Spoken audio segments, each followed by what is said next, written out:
Hello, my name is Vlad Gavra. I'm a student in the Control and Operations track at Delft University of Technology, the Faculty of Aerospace Engineering. And today we are the Simona Research Simulator in our faculty.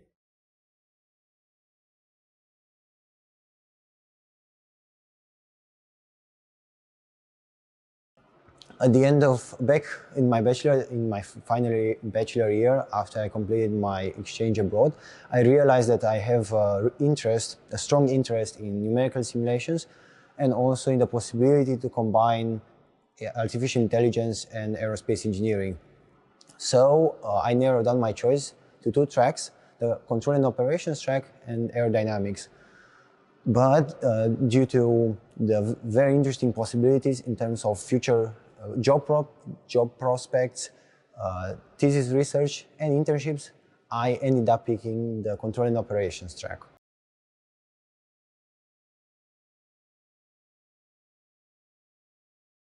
The control and operations track offers a vast amount of possibilities in terms of applications in aerospace and outside of aerospace.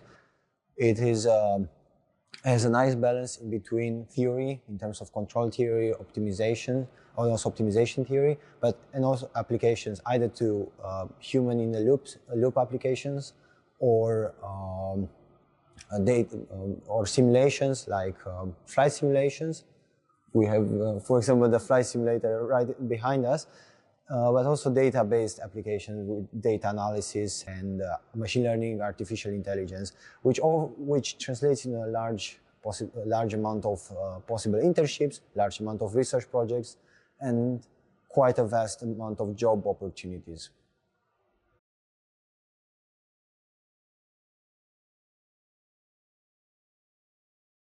So the control and operations track in general deals with the in-life part of the in-life development of aircraft, anything from air traffic management, designing controllers, analyzing controllers for current aircrafts and future aircraft, analyzing the air traffic management data, making decisions in terms of air traffic management, analyzing the climate effects, reducing the noise or pollution that the aircraft produce, and last but not least, looking at the human pilots that control the aircraft.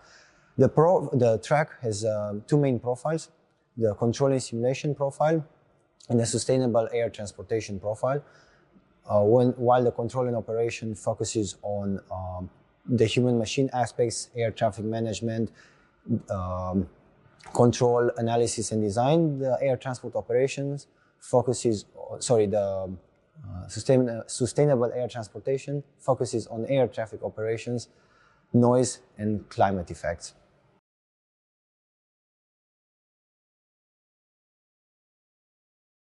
Back when I started my master's, I expected from my track to have a great deal of courses that deal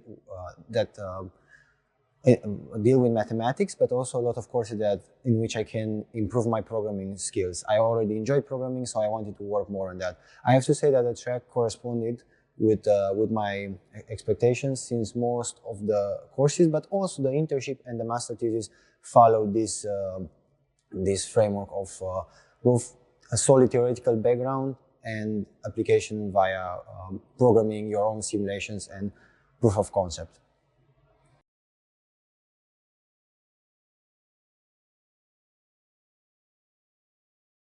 So the research units within the control and operations track split in two big groups. The first group is related to sustainable air transportation, in which they have research on air transport operations, where they deal with mainly optimization models for aircraft planning, aircraft scheduling, and also the programming associated with that. And then there is the noise and climate effects, which also has a mandatory course at the beginning of the master, and follows with courses on analyzing noise emitted by aircraft, and courses analyzing the climate impact in terms of air pollution and global climate effects caused by the aviation industry. The second part of the track is the control and simulation part, which has four main research labs, the air traffic management lab, which has its own course and it deals with ATM and ATC. The human machine part, which researches the interaction between human pilots, human controllers, and the nonlinear aerospace systems. The third one is the micro air vehicles lab, which deals with everything that is small and flies autonomously. Lastly, there is the nonlinear control cluster, which deals with intelligent control methods and advanced nonlinear methods specifically for aerospace purposes. They have two courses, one on advanced nonlinear control and one on robust control.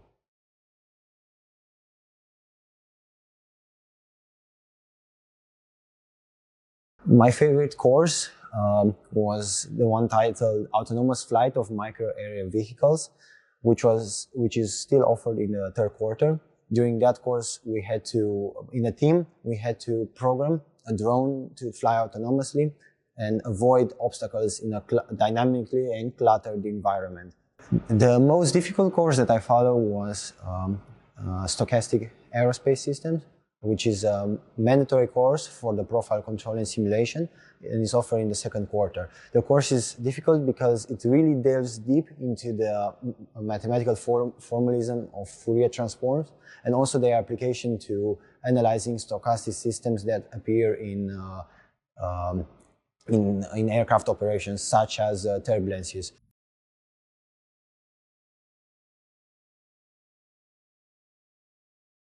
The first year is mainly focusing on courses. You have 4 quarters of full-time coursework, which it balances out in between more exam-based in the beginning of the year towards assignment-based at the end of the year.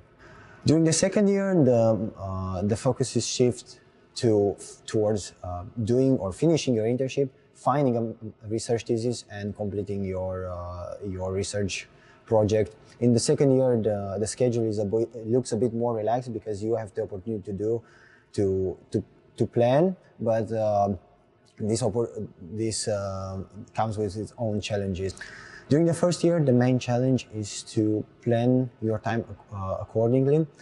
For this track, the assignments don't start right away, but that people might let themselves be fooled by it, since they at some point start, and due to a snowballing effect, you have to time them properly. You have to plan accordingly right away, which can be a bit difficult.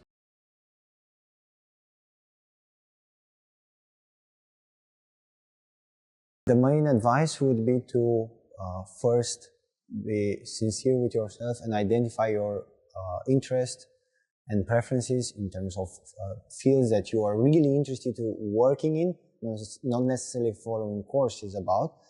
And based on that, try to go from the finish line to the start line. Look at job opportunities, look at then master thesis projects, possible internships, and then which courses would be the most appropriate to enable you to follow those projects and pursue your interest.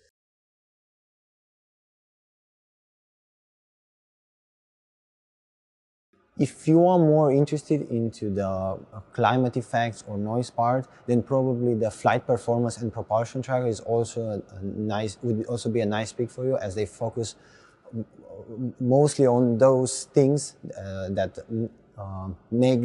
contribute to the noise and to the climate impact, and also how to design aircraft around those aspects. And if you would pick more the control and simulation part, and maybe you're interested in numerical simulations, then the aerodynamics profile or aerodynamics track would also be probably a suitable choice. If you're more interested into working with hardware and designing controllers, then the space track, which also contains a space systems engineering profile, is a valuable opportunity to do that.